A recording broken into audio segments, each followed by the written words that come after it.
This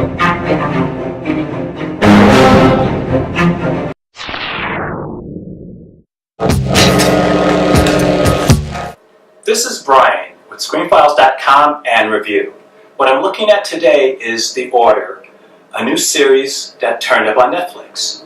Now, if you recall 2003's Underworld, that movie revolved around a war between Lycans, werewolves, and vampires. And this should have been the most awesome movie ever made. And it wasn't. Why?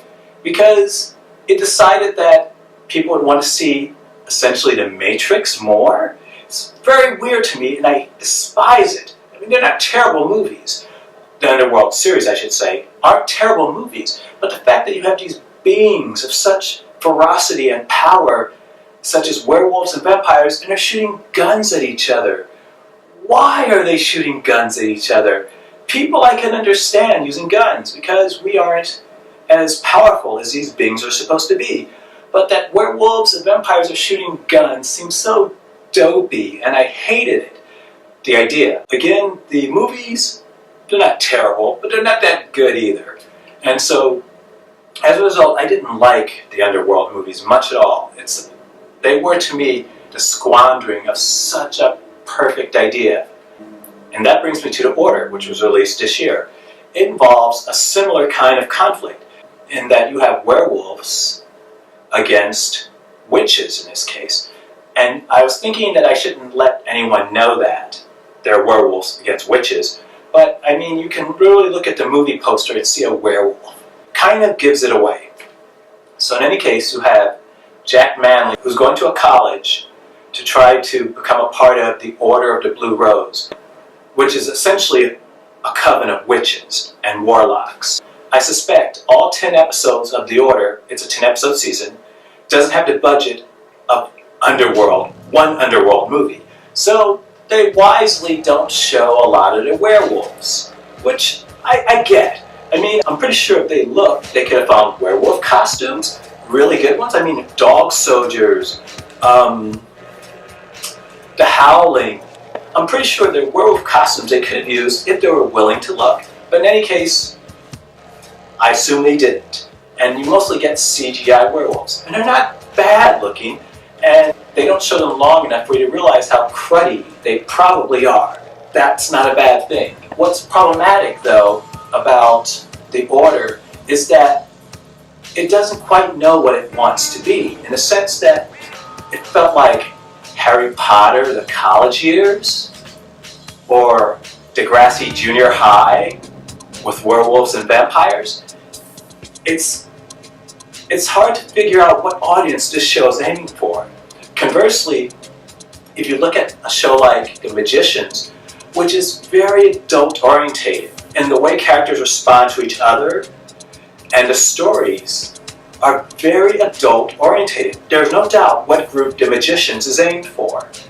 With The Order, not really sure. There's cursing, but there's no nudity. There's no sexual element to it at all. I mean, there's a gay character in the series, but he just supplies innuendo. I mean, he doesn't have a boyfriend. He doesn't really act like a gay person in the sense of just expressing his feelings towards another individual. He just talks like a gay person. I should say, somewhat like a stereotypical gay person. And I don't mind that in and of itself. But The Order seems to be trying to be more adult. It curses a lot.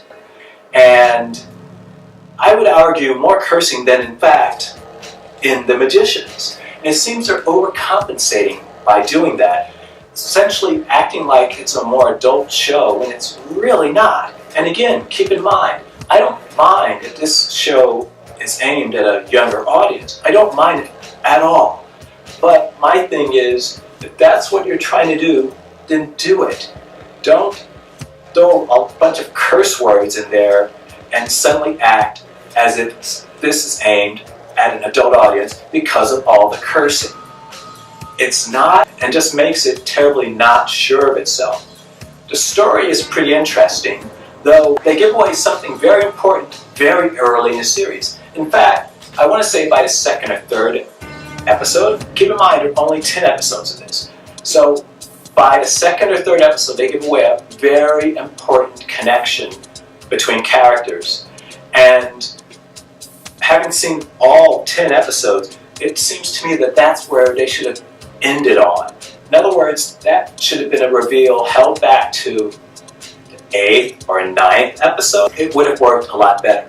And there's also a scene in this series, I believe it's the last episode, that redeems everything that came before it.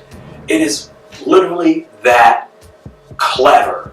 It is such an awesome scene. And I don't know how they got the rights to do this.